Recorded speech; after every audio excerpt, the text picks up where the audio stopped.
नमस्कार दोस्तों, आप सभी का स्वागत है हमारे यूट्यूब चैनल हाईवे इंजीनियरिंग में। और आज की इस वीडियो में हम सीखेंगे फ्रेंड एट्रावर्ग लिमिट टेस्ट और उसकी कैलकुलेशन के बारे में कुछ डिटेल डिस्कशन हम करेंगे कि कैसे आप एट्रावर्ग लिमिट के लिए कैलकुलेशन करते हैं और कैसे उसकी ग्राफ प्लॉट करते हैं।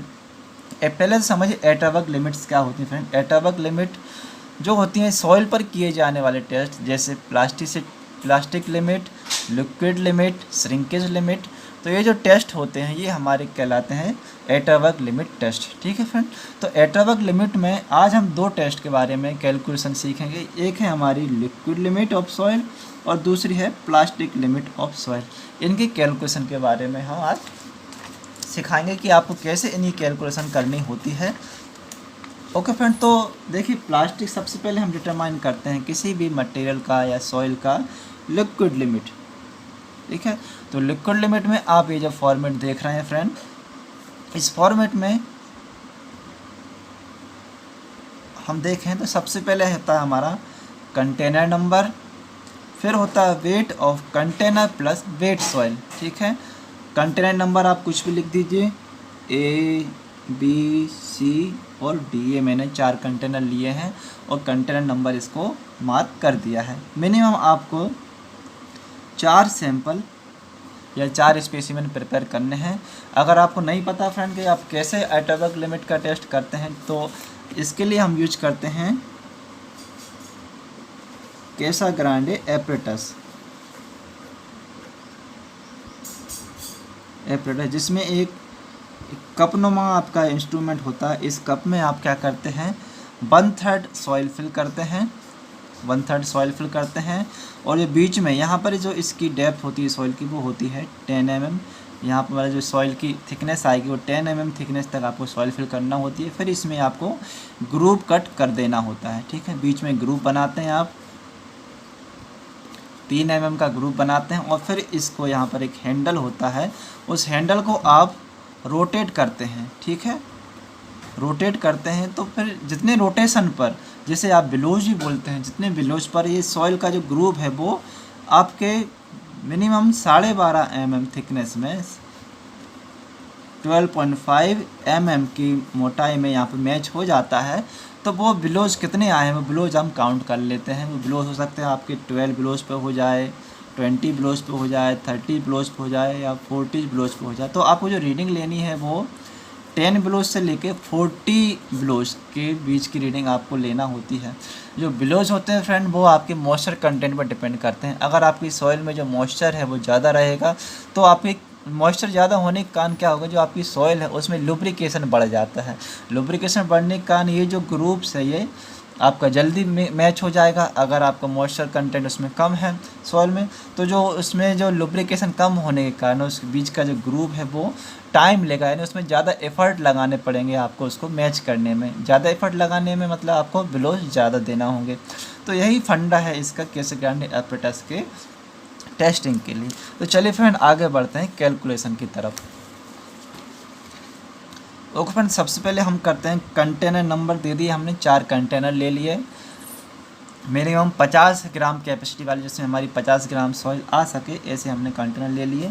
तो कंटेनर नंबर हमने दे दिया ए बी सी और डी, ये 4 कंटेनर नंबर हमने बना लिए। फिर हम नोट करेंगे friend wait of container plus wait soil. ठीक है, वेट सॉइल का क्या मतलब है, देखिए फ्रेंड आपने जो कैसाग्रांडे एपरेटस का जो कप रहेगा, ठीक है, इसमें जो आपने सॉइल फिल की है और यहाँ पे ग्रुप आपका मैच हो गया है। तो जहाँ पर हमारा ग्रुप मैच हो रहा है जिस पोर्शन में, उस पोर्शन से लगभग आपको मिनिमम 25 ग्राम सॉइल आपको लेनी है।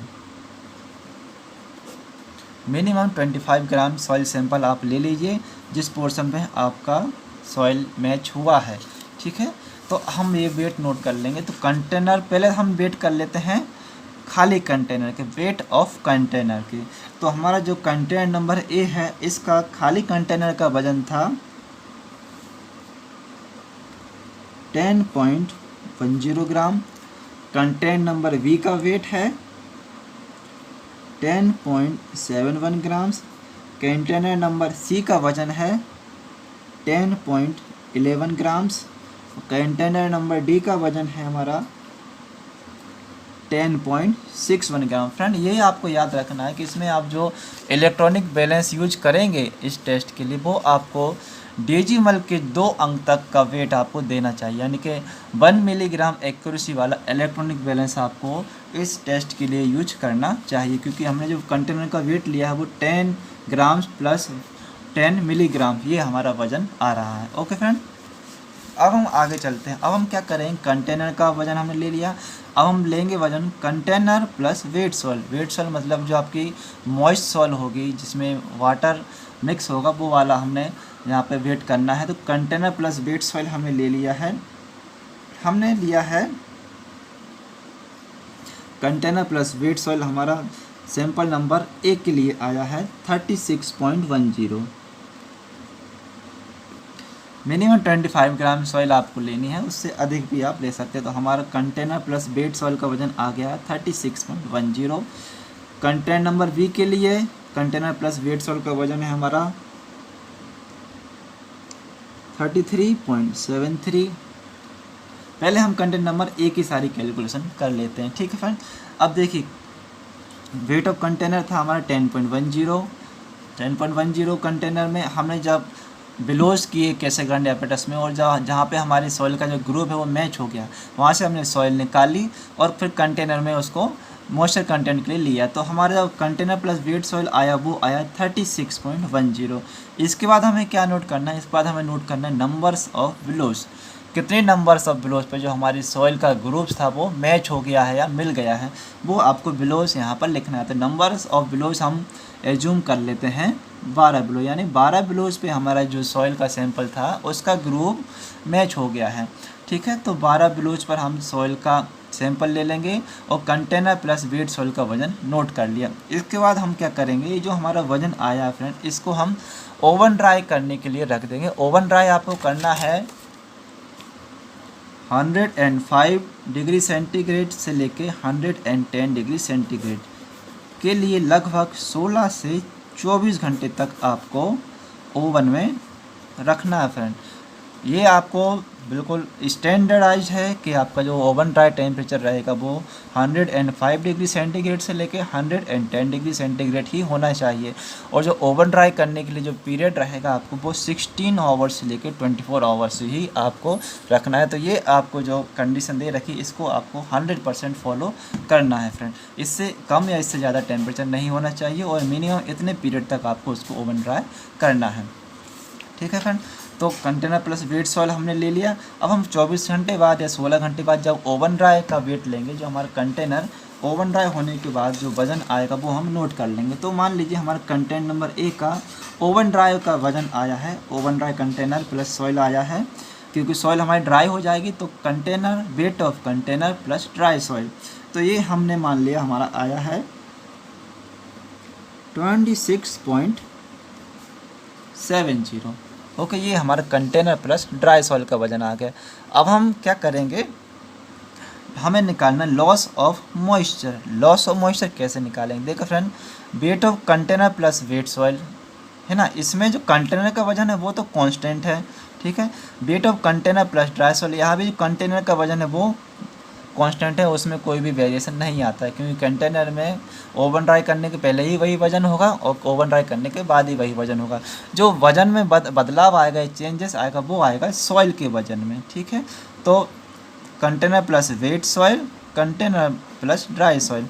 तो अगर हम जो हमारी वेट सॉइल में से ड्राई सॉइल का वज़न घटा दें, ठीक है, हमारा कंटेनर प्लस वेट सॉइल था 36.10 और कंटेनर प्लस ड्राई सॉइल का वज़न आया है 26.70। तो हम क्या करेंगे, 36.10 माइनस 26.70 इसमें घटा देंगे, 36.10 माइनस 26.70। तो जो हमारा डिफरेंट आएगा, सब्सट्रैक्ट आएगा, वो हो जाएगा हमारा loss of moisture.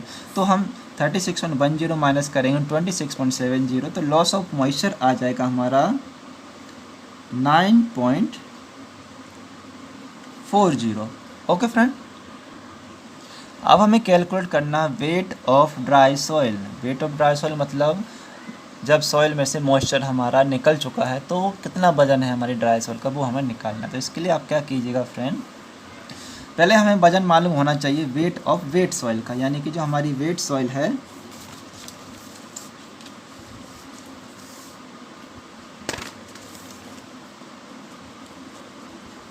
Wait soil minus loss of moisture.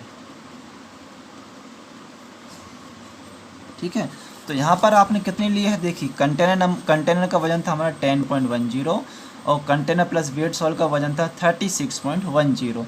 तो हमारी जो वेट ऑफ वेट सॉइल, ठीक है, वेट सॉइल आएगी वो आ जाएगी हमारी 36.10 माइनस कंटेनर का वजन कर लीजिए आप 10.10। तो हमारी जो वेट ऑफ वेट सॉइल हो जाएगी वो हो जाएगी 26.0 ग्राम। ठीक है, तो हमारे जो वेट सॉइल का वजन आया वो हो जाएगा 26.0 ग्राम। तो अब ड्राई सॉइल को करने के लिए क्या करेंगे, हम करेंगे वेट सॉइल में से घटा देंगे loss of moisture. Loss of moisture कितना आया है हमारा 9.40। तो हमारा जो वेट ऑफ ड्राई सॉइल हो जाएगा वो हो जाएगा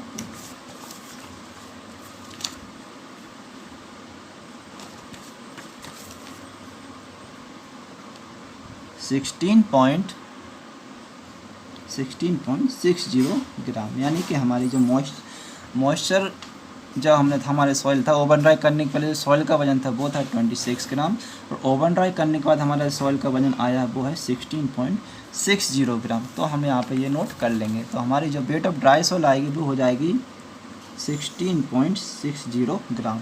अब मॉइस्चर कंटेंट कैसे निकालते हैं फ्रेंड, तो जब भी आप ओवन ड्राई प्रोसेस से मॉइस्चर कंटेंट का कैलकुलेशन करते हैं तो मॉइस्चर कंटेंट के लिए फार्मूला होता है हमारा फ्रेंड,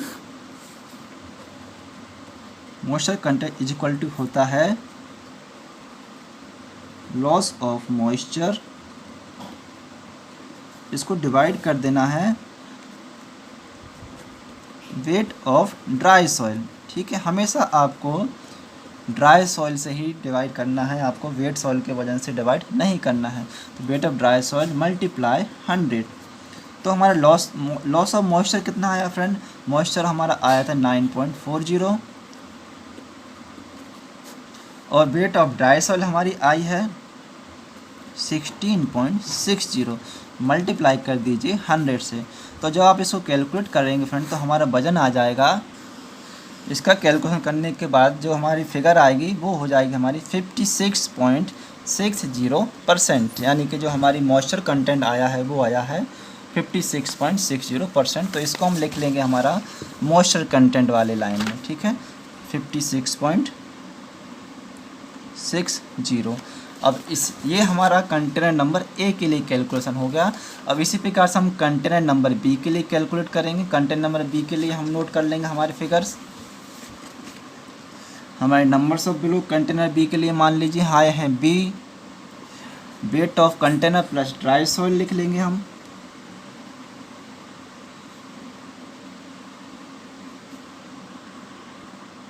ओके, तो हम डिफरेंट नंबर्स ऑफ बिलोज पे, जैसे पहला मेरा नंबर्स ऑफ बिलो 12 था, कंटेंट नंबर ए था, फिर आए हमारे बिलोज 20, क्योंकि हम मॉइस्चर कंटेंट को बढ़ाते चले जाएंगे जिससे हमारे नंबर मॉइस्चर कंटेंट को कम करते चले जाएंगे। देखिए इसमें फ्रेंड आप रिवर्स भी चल सकते हैं।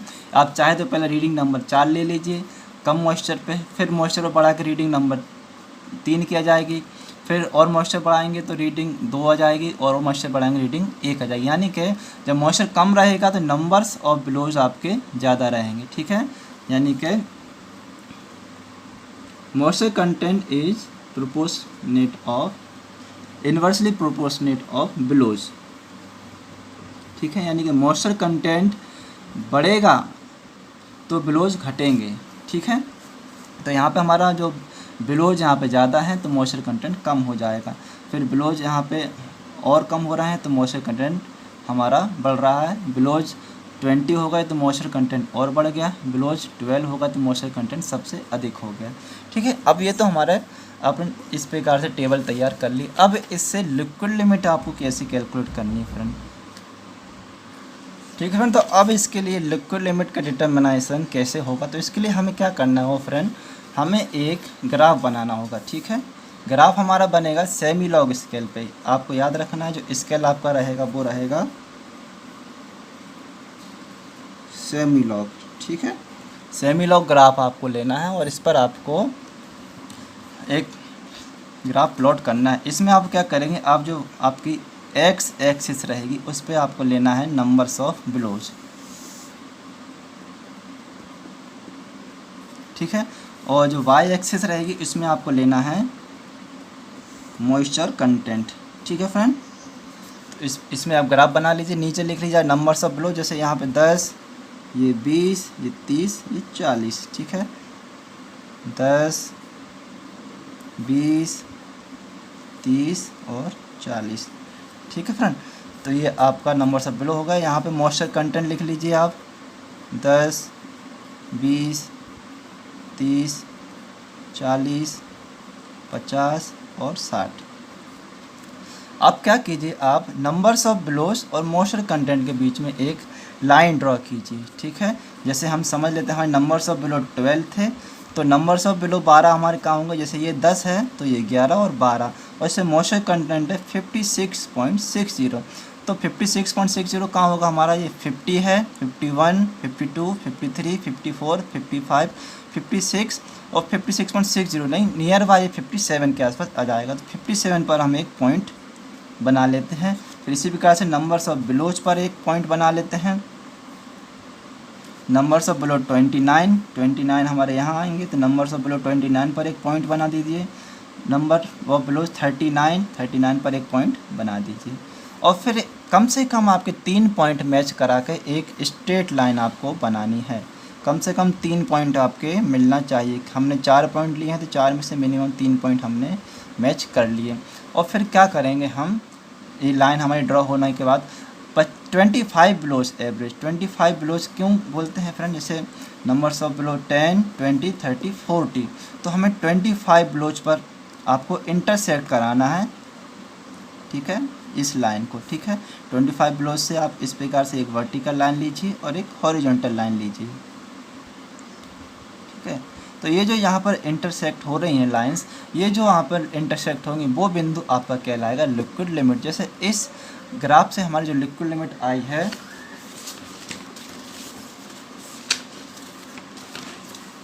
ठीक है, वो हमारी इंटरसेक्ट हो रही है 34 पे, ठीक है, 34 पे इंटरसेक्ट हो रही है। तो हमारी जो लिक्विड लिमिट हो जाएगी वो हो जाएगी 34%, ठीक है। तो हम यहाँ पे लिख लीजिए मटेरियल, जैसे हम ले लेते हैं सब ग्रेड का मटेरियल है, हमारा जो इंटरसेक्शन पॉइंट आ रहा है वो हो रहा है 34%, तो हमारी लिक्विड लिमिट हो जाएगी 34%, ठीक है। अब सब ग्रेड के लिए परमिसिबल लिमिट क्या होती है लिक्विड लिमिट की, तो ये होती है हमारी लेस देन 45%। तो हमारी जो लिमिट आ रही है वो 34 है और परमिसिबल है 45, तो हमारा जो टेस्ट है वो लिक्विड लिमिट में अप्रूव हो जा रहा है, ठीक है फ्रेंड। और फ्रेंड सवाल आता है कि आपने 25 पर ही क्यों इंटरसेक्ट किया, या 25 नंबर्स को एवरेज मानकर क्यों किया, आपने ये इंटरसेक्शन क्यों किया अगर आपका। तो इसके लिए आप देखिए सिंपल, आप क्या कीजिए 10 + 20 + 30 + 40, जब इसकी एवरेज वैल्यू लेंगे तो ये हमारा आएगा 25 बिलोज, ओके। इसलिए हम 25 बिलोज पर हमारा जो ग्राफ है उसको इंटरसेक्ट कराते हैं और इसकी जो पॉइंट आता है उस पॉइंट को हम लिक्विड लिमिट मानते हैं, ठीक है फ्रेंड। तो ये हो गया हमारी लिक्विड लिमिट। अब हम आगे बढ़ते हैं डिटर्मिनेशन ऑफ प्लास्टिक लिमिट, ठीक है। प्लास्टिक लिमिट का कैलकुलेशन कैसे करना है। प्लास्टिक लिमिट में हम क्या करते हैं फ्रेंड, 425 माइक्रोन से पास वाला मटेरियल लेते हैं, 425 माइक्रोन पास सॉइल या जो भी है वो आप लेते हैं, और इसकी आप क्या करते हैं, इसमें थोड़ी सी सॉलिड स्टेट रहे, मतलब आपका जो मटेरियल रहेगा वो मॉइस्ट तो रहेगा लेकिन वो थोड़ा हार्ड रहेगा। उसमें आप जब इम्प्रेशन देंगे तो थंब इम्प्रेशन नहीं आएंगे, ठीक है। जैसे हमारे सॉइल की एक बॉल बनाई है और उसको आप अंगूठे से दबाएंगे तो उस पर थंब इम्प्रेशन नहीं आए, ठीक है। ऐसे स्टेट में आपको सॉइल को लाना है और फिर उसके थ्रेड बनाना है और एक गिलास प्लेट रहती है आपकी, जिसे आप पार्सलिन माफ कीजिए गिलास प्लेट रहेगी, उस पर आपको 3 mm की थ्रेड बनानी है और थ्रेड बना के उसको रोल करना है, ठीक है। 3 mm की थ्रेड बना के उसको रोल करना है, आगे पीछे इस प्रकार से आप उसको रोल करेंगे। तो जब वो 3 mm की थ्रेड है, 3 mm की थ्रेड में बीच में आपके क्रैक्स आने लग जाएं, 3 mm की मोटाई पर उस थ्रेड में आपके क्रैक्स आने लग जाएं, तो उस सिचुएशन में आपको जो थ्रेड रहेगा उस थ्रेड को आपको फिर से बॉल बना लीजिए। थ्रेड को आपको क्या कीजिए, कंटेनर में आपको लेना है और उसको मॉइस्चर कंटेंट डिटरमाइन करना है। तो चलिए फ्रेंड, अब इसमें कैलकुलेशन कैसे करनी है वो समझते हैं। इसके लिए आप कंटेनर नंबर ले लीजिए। हमने ABCD कर लिए, अब हम इसको कर लेते हैं EFG। वेट ऑफ, सबसे पहले नोट कर लीजिए वेट ऑफ कंटेनर। खाली कंटेनर का वजन हम नोट करेंगे। खाली कंटेनर के वजन लिख लेते हैं हम फ्रेंड। कंटेनर नंबर E का वजन है हमारा 15.71 ग्राम्स। कंटेनर नंबर F का वजन है 15.91 ग्राम्स। कंटेनर नंबर G, इसका वजन है 15.60 ग्राम। ठीक है। अब थ्रेड बनाने के बाद जब हमारा 3 mm पर थ्रेड हमारा क्रम्बल होने लग जाता है या ब्रेक्स होने लग जाता है, तो हम उसको मोस्ट कंटेनर में मॉइस्चर कंटेंट के लिए रखते हैं। तो wait of container plus wait soil, तो इसके लिए लगभग आपको मिनिमम 25 ग्राम सॉइल सैंपल लेना है। तो हम इसमें ऐड करते हैं अप्रॉक्स 25 ग्राम ले लेते हैं। तो 15.71 और वेट सॉइल के साथ इसका वजन हो जाएगा हमारा 34.46। फिर इसको 105 से 110 डिग्री सेंटीग्रेड पर ओवन ड्राई करने के लिए रख दीजिए। तो wait of container plus dry soil हमारा आ गया 32.32 ग्राम। अब लॉस ऑफ मॉइस्चर क्या होगा, वेट सॉइल में से ड्राई सॉइल घटा दीजिए तो लॉस ऑफ मॉइस्चर आ जाएगा। तो लॉस ऑफ मॉइस्चर है हमारा 2.14। वेट ऑफ ड्राई सॉइल निकालने के लिए क्या कीजिए, आपकी वेट ऑफ वेट सॉइल है उसमें से आप मॉइस्चर घटा देंगे तो आपका वेट ऑफ ड्राई सॉइल आ जाएगा। तो ये हो जाएगा हमारा 16.61 ग्राम। आप चाहें तो जो वेट ऑफ सॉइल आपने ली है वो उसको राउंड फिगर में ले सकते हैं 25 ग्राम, जिससे जो आपकी वेट ऑफ ड्राई सॉइल है ये निकालने में आपको आसानी रहेगी। सिंपल आप 25 माइनस कर दीजिए लॉस ऑफ मॉइस्चर, तो वेट ऑफ ड्राई सॉइल आपका निकल आएगा। ठीक है। अप्रॉक्स आपको 20 ग्राम 25 ग्राम सॉइल आपको इसमें लेनी है। अब मॉइस्चर कंटेंट कैसे कैलकुलेट करना है, तो मॉइस्चर कंटेंट के लिए आप क्या कीजिए, लॉस ऑफ मॉइस्चर है हमारा 2.14, इसको डिवाइड कर दीजिए वेट ऑफ ड्राई सॉइल से और मल्टीप्लाई कर दीजिए 100 से। तो जो वैल्यू होगी आपकी वो हो जाएगी मॉइस्चर कंटेंट। तो हमारा मॉइस्चर कंटेंट यहाँ पे आ गया है 12.91%। इसी प्रकार से F के लिए कैलकुलेट कर लेंगे हम। ठीक है। इस प्रकार से F और G के लिए भी हम ये प्लास्टिक लिमिट की कैलकुलेशन कर लेंगे। और फिर 3 वैल्यू लेने के बाद ये जो आपने 3 वैल्यू ली हैं इनकी एवरेज वैल्यू कैलकुलेट करते हैं। एवरेज वैल्यू मान लेते हैं हम, हमारी आई है 13.37। अब प्लास्टिसिटी इंडेक्स होती है हमारी LL माइनस PL। ठीक है। LL है हमारी 34 और PL है हमारी 13.37। तो 34 माइनस 13.37 हमारा हो जाएगा 21.63%, यानी कि जो हमारी प्लास्टिसिटी इंडेक्स की वैल्यू आई है वो हो गई है 21.63। तो अगर हमारी सबग्रेड है तो इसमें प्लास्टिसिटी इंडेक्स की जो रेंज होती है, लिमिट होती है, वो होती है लेस देन 25%, यानी कि जो हमारी जो इस सैंपल के लिए जो प्लास्टिसिटी इंडेक्स की वैल्यू आई है वो अप्रूव्ड है। ठीक है फ्रेंड। ओके फ्रेंड, तो आई होप ये वीडियो आपको पसंद आई होगी, कैलकुलेशन भी आपको समझ में आ गई होगी। कुछ कन्फ्यूजन रह गई हो, कुछ डाउट हो तो कमेंट करके क्लियर कर सकते हैं। और भी अधिक जानकारी के लिए फ्रेंड आप हमें हमारे टेलीग्राम चैनल हाईवे इंजीनियरिंग पे ज्वाइन कीजिए। ठीक है। यहाँ पर क्यों मैं आपको इंसिस्ट कर रहा हूँ हाईवे इंजीनियरिंग, क्योंकि फ्रेंड वीडियो में कई बातें रह जाती हैं, याद नहीं रहती हैं, तो आप आपके छोटे से छोटे डाउट भी टेलीग्राम चैनल पर हमारे साथ क्लियर कर सकते हैं। काफ़ी इंटेलिजेंट्स और एक्सपीरियंस्ड मेंबर हमारे साथ जुड़े हुए हैं, जहां पर आपको वो रियल टाइम में असिस्टेंस प्रोवाइड कराते हैं। कोई आपको चार्ज इसमें नहीं लगता फ्रेंड। तो टेलीग्राम चैनल के लिए लिंक मैंने डिस्क्रिप्शन बॉक्स में आपके साथ शेयर की है फ्रेंड, वहाँ से आप हमारे टेलीग्राम चैनल को ज्वाइन कीजिए। वीडियो पसंद आई हो तो लाइक कीजिए और ऐसे ही और इन्फॉर्मेटिव वीडियो के लिए हमारे यूट्यूब चैनल को सब्सक्राइब कर लीजिए। तो चलिए फ्रेंड, आज की वीडियो में बस इतना ही। फिर से मिलेंगे आपसे एक नई वीडियो में, तब तक के लिए गुड बाय, टेक केयर।